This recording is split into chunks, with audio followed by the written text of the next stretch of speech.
बेटे शेर ने लिया अपने पिता के खून का बदला। एक जंगल में एक शेरनी और उसका बेटा शिम्बा होता है। वह जंगल में घूम रहे होते हैं।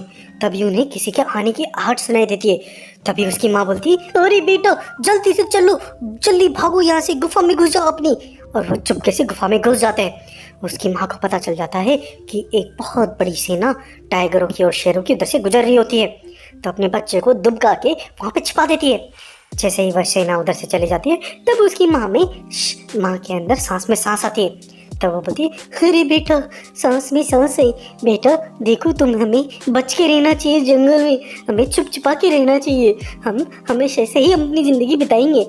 तब वह जो सिम्बा होता है वो बोलता है, माँ हम क्यों ऐसे छिप के अपनी ज़िंदगी जी रहे, हमें भी तो आज़ादी से खुल के जीना चाहिए ना, हम क्यों ऐसे जी रहे हैं माँ, बताओ ना बताओ ना। माँ उसे कोई जवाब नहीं देती और माँ शिकार करने के लिए चली जाती है। तभी वह बच्चा अपनी गुफा के अंदर ऐसे ही घूम रहा होता है बड़ा गुस्सा करके। तभी उसे एक संदूक छुपा हुआ नजर आता है। तब वो उस संदूक को बाहर निकालता है। वो देखता, अरे ये कौन सा संदूक है, मेरी माँ जरूर रात को इस कोने में आती है और यहाँ पे कुछ कुछ करती रहती थी। अच्छा वही संदूक को ही खोलती थी और इसमें कुछ कुछ देखती रहती थी। तभी वह संदूक को खोलती है। तब उसमें उसे कुछ निशानियाँ मिलती है। वह उसे लगता है कि ये तो मेरे पिताजी की निशानियाँ हैं। और वहाँ पे एक मणि भी मिलती है। वह मणि बड़ी जादुई होती है।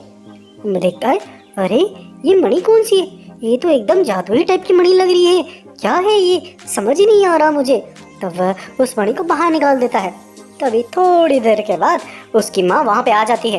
तो माँ देखती है कि अरे ये क्या बेटा, तुमने इस मणि को बाहर निकाल लिया उससे। तो बोलता है, माँ ये मणि इतनी चमक क्यों रही है और ये मणि का क्या राज है, मुझे बताओ तो सही, और आप ये क्यों बार बार इसको देखते रहते हो। तब वह बताती है, अरे बेटा मैं तेरे को क्या बताऊँ, बहुत पुरानी बात है, मैं तुझे बताती हूँ। तब अपने बच्चे को पुरानी स्टोरी सुनाती है।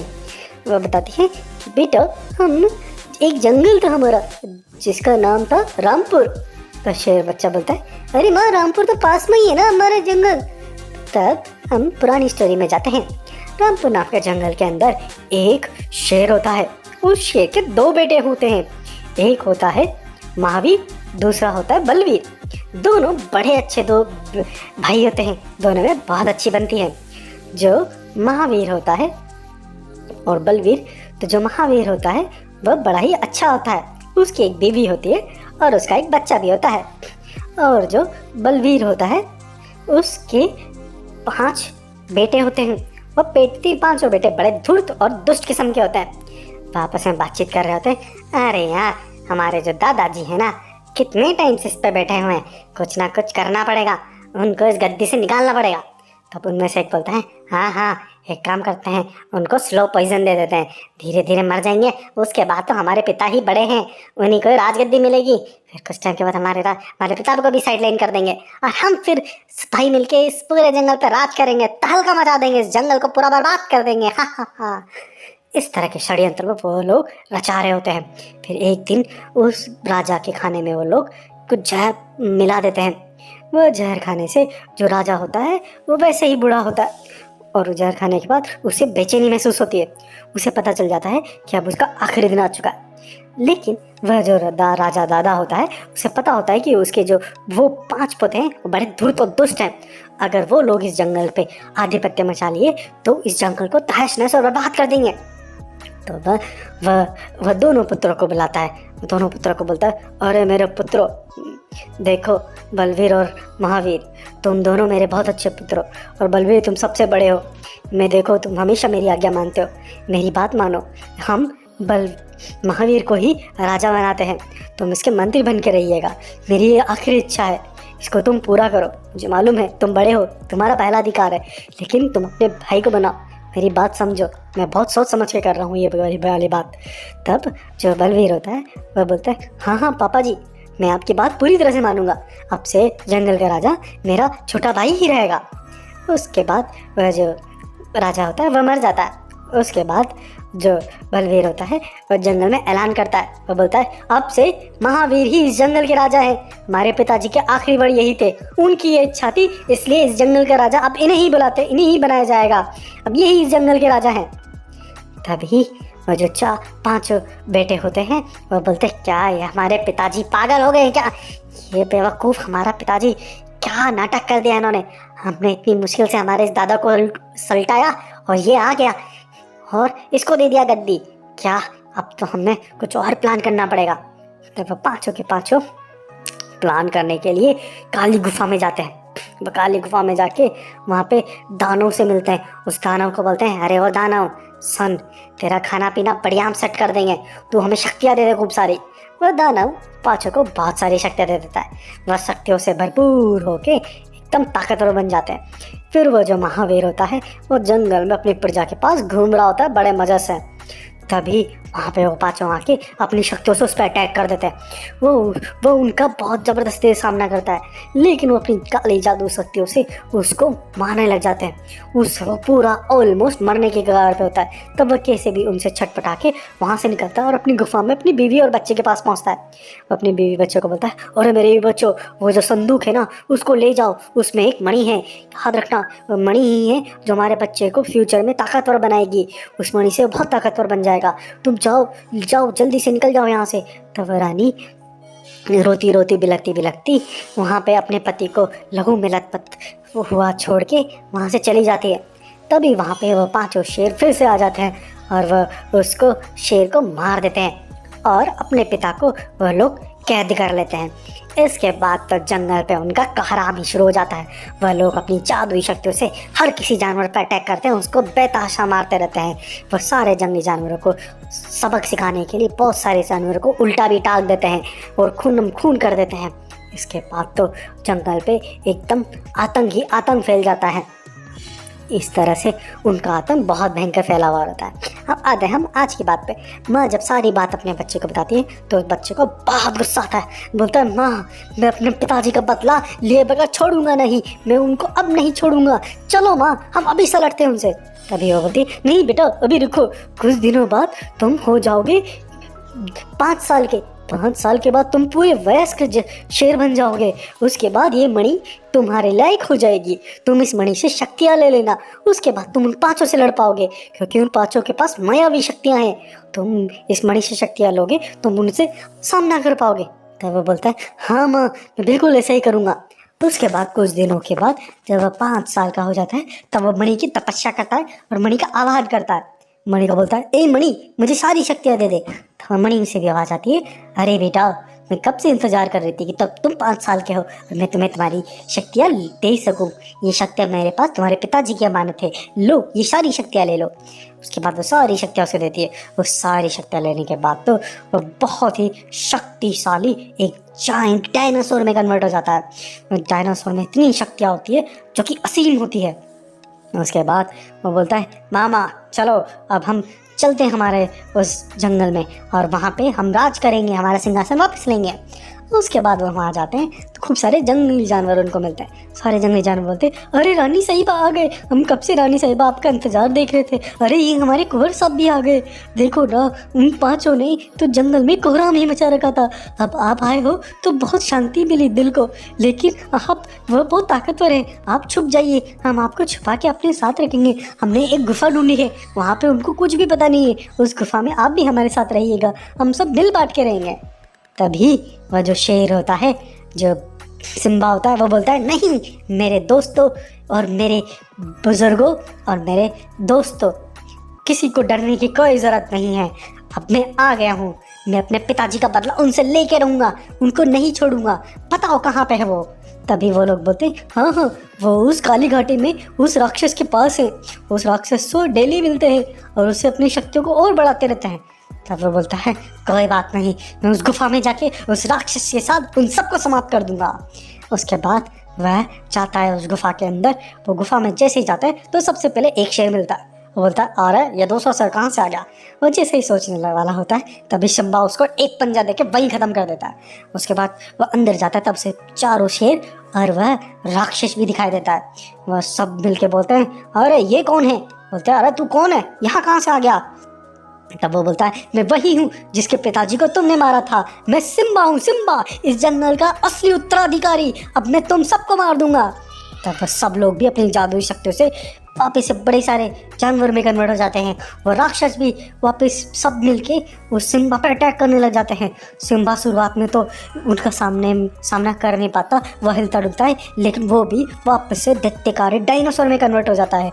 उसके बाद वो उनसे सबसे लड़ाई करने लग जाता है और धीरे धीरे करके सभी शेरों को तो मार ही देता है। लास्ट में राक्षस बचता है। राक्षस बोलता है, अरे तू मुझसे बचेगा नहीं, मैं तेरे को छोड़ूंगा नहीं, मैं तेरे को खा जाऊंगा। तब राक्षस भी उससे खूब लड़ाई होती है, बहुत भयंकर लड़ाई होती है। इसमें सिम्बा को बहुत घायल होता है, लेकिन अंत में जाके सिम्बा उस पर विजय प्राप्त करता है और वह राक्षस को भी समाप्त कर देता है। इसके बाद सबको मारने के बाद वापस अपने जंगल आता है और अपनी माँ से बोलता है, माँ माँ देखो ना, मैंने अपने पिताजी का बदला ले लिया, ये रहे 5 लोग और ये रहा वो राक्षस, टाक दो इसको उन सबको उल्टा। अब से ये सिंबल रहेंगे कि हमारे जंगल पे किसी भी बुरे जानवर की नजर ना पड़े। और सारे जंगली जानवर अपने सिम्बा की और उसकी माँ का जयकारा करते हैं और जंगल को उन राक्षसों से मुक्ति मिलने पे बड़ी शांति पाते हैं। इस तरह से इस कहानी का होता है अंत। शेरों का दैत्यकारी गोरिल्ले से सामना। एक जंगल होता है, उस जंगल में एक शेर राजा होते हैं। वो शेर राजा बहुत ही बलशाली होते हैं और उनके पास सबसे स्पेशल चीज़ होती है उनके पंख। वो अपने पंखों के साथ जंगल पे पूरा राज करते हैं और जंगल को अपने हिसाब से चलाते हैं। सारे जंगली जानवर भी अपने राजा को बहुत पसंद करते हैं। वहीं पे उनके 2 बेटे होते हैं और 2 बेटे भी बहुत अच्छे होते हैं। वह राजा अब उम्र में बूढ़ा हो चुका होता, तो वह अपने बेटों को बोलता है, अरे बेटो एक काम करो, तुम अब जंगल में घूमो, जाओ वहाँ पर देखो जंगल में क्या परेशानी है क्या नहीं है, जाओ उससे सीखो, और क्योंकि मेरे बाद तुम दोनों को ही इस जंगल को चलाना है। उसके बाद उसके जो दोनों बेटे होते हैं वहाँ से चले जाते हैं। फिर वही राजा सोचता है, अरे अब मैं बूढ़ा हो चुका हूँ, मेरे ये जो 2 पंख हैं ये मैं अपने दोनों बेटों में से किसी को दूंगा, जो सबसे काबिल होगा उसी को दूंगा, ताकि वो इस जंगल का रहन वहन कर सके, इस जंगल को अच्छे से चला सके। वहीं पे ही दोनों भाई जंगल में प्रजा को देखने चले जाते हैं। जहाँ उन्हें जो भी मुसीबत में नज़र आता है वो दोनों मिलके उसकी मुसीबत को सॉल्व करते हैं। वहीं एक बार वो आगे जाते हैं तब वह क्या देखते हैं कि एक दुष्ट बाघ कुछ जानवरों को कैद में रख रखा होता है। वह उन जानवरों को बेचता है। वहीं पे सौदे के लिए जब उसके पास एक शिकारी आता है, वो बोलता है, अरे ये जो घोड़ा है वह मुझे कितने में दोगे?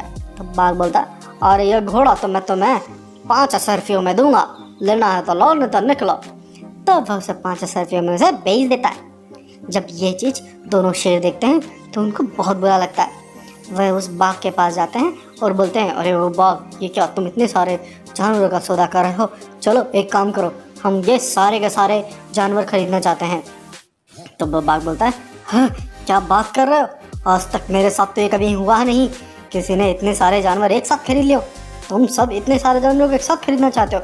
क्या तुम्हारे पास इतना सारा पैसा है? इतने सारे सोने सरफियाँ हैं, इन सब का बहुत पैसा लगेगा। तब वो बोलते हैं, बोलो कितना लगेगा?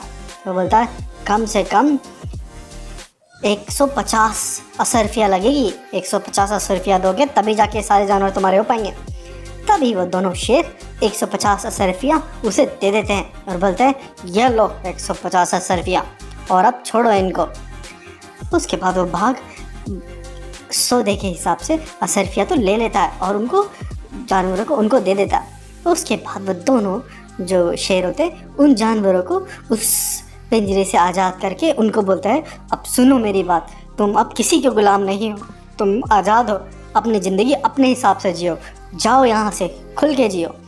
ये चीज़ देख के बाघ तो बड़ा ही हक्का बक्का रह जाता। वो सोचता है, ये क्या, एक तो इतने सारे पैसे देके इन दोनों ने इन जानवरों को खरीदा और ऊपर से इनको आज़ाद भी कर दिया। दिखने में तो ये बहुत सीधे साधे से लग रहे हैं, ऐसा लग नहीं रहा है कि कोई ये पैसे वाले हैं।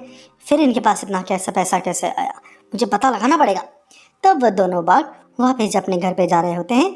तब वह बाघ उनके जाने से पहले अपने एक बाघ जो दूसरा नीले कलर का बाघ होता है उसके पास जाता है, उसको 10 असरफिया देता है और उसको बोलता है, सुनो ये जो दोनों शेर हैं इसका पीछा करो, पता करो इनके पास इतनी सारा पैसा कैसे है, जाओ जाओ। तब वह नीला बाघ उन दोनों के पीछे पीछे चला जाता है। वो दोनों जो शेर होते हैं जब अपने पिताजी के पास पहुंचते हैं तो पिताजी को सारी बात बताते हैं।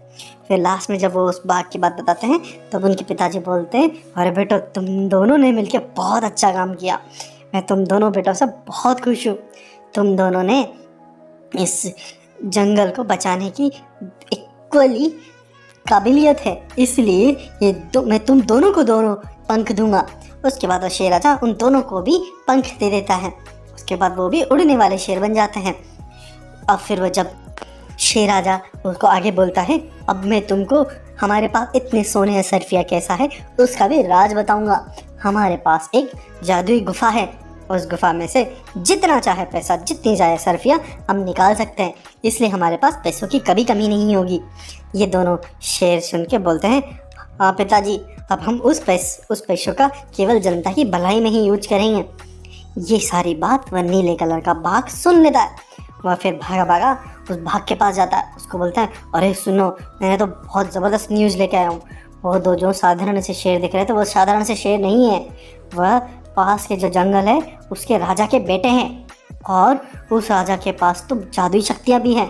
उसके पास जादुई पंख है, प्लस उसके पास एक जादुई गुफा भी है जिसमें से बहुत सारे सोना सरफियाँ जादू से निकलती रहती हैं, इसलिए वो लोग इतने अमीर हैं। जब बाघ को ये बात पता चलती है तो नीले बाघ को तो वहाँ से भेज देता है। उसके बाद उसके मन में बहुत लालच आता है। वो सोचता, अरे कैसे भी करके वो सारी गुफा तो मुझे हथियानी ही पड़ेगी। उसके बाद वो भागा भागा एक तांत्रिक के पास पहुंचता है। उस तांत्रिक के पास जाता है और उसे झूठी कहानी बोलने लग जाता है। वो बोलता है, अरे तांत्रिक जी देखो, आपको पता है ना, मैं जो भटके भुटके जो जानवर होते हैं उनको मैं पकड़ता हूँ और उनका सौदा ऐसे लोगों के पास करता हूँ ताकि वो उसका ख्याल रख सके। लेकिन अभी कुछ दो शेर आए थे, उन्होंने आके तो जंगल में आतंक ही मचा दिया। उन्होंने उन जानवरों को भी बहुत मारा, पैसे में खरीद लिए, लेकिन उनको बहुत अत्याचार किया। हमें कुछ तो करना पड़ेगा, वो बहुत पैसे वाले भी हैं। आप एक काम करो कि आपके पास जो गोरिल्ला है इसको विशालकाय बना दीजिए ताकि मैं उन पर अटैक करके उनको ख़त्म कर सकूं। अगर ऐसा नहीं किया गया तो वो तो कई जंगलों को बर्बाद कर देंगे। तांत्रिक उसके भागने में आ जाता है। बहकावे में आने के बाद वह उस गोरिल्ले को विशालकाय बना देता है और उसके पंख भी लगा देता है। उसके बाद बाघ उस गोरिल्ले के ऊपर बैठ के उस जंगल में जाता है। उस जंगल में जाने के बाद वो जंगल में अटैक कर देता है। सारे जंगली जानवर डर के इधर उधर भागने लग जाते हैं, सब लोग पागल हो जाते हैं। तब वो दोनों भाई भी उड़ते उड़ते वहाँ पे आते हैं। वो बोलते हैं, अरे क्या हुआ जानवर, तुम इतना डर क्यों रहे हो? तभी वो जब सामने देखते हैं तो वो दोनों शेरों की तो आंखें फटी फटी रह जाती है। पहली बार इन दोनों शेरों को डर लगता है। वो दोनों देखते हैं, अरे ये इतना ताकतवर, इतना बड़ा गोरिल्ला कहाँ से आ गया, कुछ तो करना पड़ेगा। तब वो गोरिल्ले पे ऊपर बैठे हुए बाघ को देखते हैं और वो सारी स्टोरी को समझ जाते हैं। फिर वो बोलते हैं, अरे वो बाघ सुनो, यहाँ से चले जाओ, नहीं तो हम तुम्हें छोड़ेंगे नहीं। तो वो बाघ बोलता है, हाँ हाँ, एक काम करो, उस सोने के असरफी वाली गुफा मुझे दे दो, उसके बाद मैं तुम्हें छोड़ दूंगा। लेकिन उसके बाद वो दोनों भाई आपस में प्लान करते हैं। एक भाई बोलता है, भाई तू पीछे चला जा और मैं इसको अपने पीछे भगाता हूँ। तब एक भाई उधर से भागता है और दूसरा भाई दूसरी तरफ चला जाता है। जो दूसरा भाई दूसरी तरफ जा रहा होता है वह एक जगह जाके एक गड्ढा खड़ा कर देता है और उसमें आग लगा देता है और उसको ऊपर से ढक देता है। उसके बाद वो जो दूसरा भाई जो उस गोरिल्ले को अपने पीछे भगाता हुआ लेके आता है, वो उसे भगाता भगाता उसी गड्ढे के पास ले जाता है। वह उड़ने की वजह से उस गड्ढे को तो उड़ के पार कर लेता है। जैसे वह गोरिल्ला भी उधर से गुजरता है तो वह भी उड़ता है। जैसे वह उड़ता है जो दूसरा जो शेर होता है वो उसके पंखों पे तीर से निशाना करता है, जिससे उसके पंख कट जाते हैं और गोरिल्ले के साथ साथ वह टाइगर भी उस जलते हुए खाई के अंदर गिर जाता है और वहीं पे मर जाता है। इस तरह से दोनों भाइयों ने अपनी सूझबूझ से इस बड़े शालकाय गोरिल्ला और उस बाघ से जंगल को आज़ाद करते हैं, बचाते हैं। इस तरह से कहानी का था अंत। और सब्सक्राइब करिए।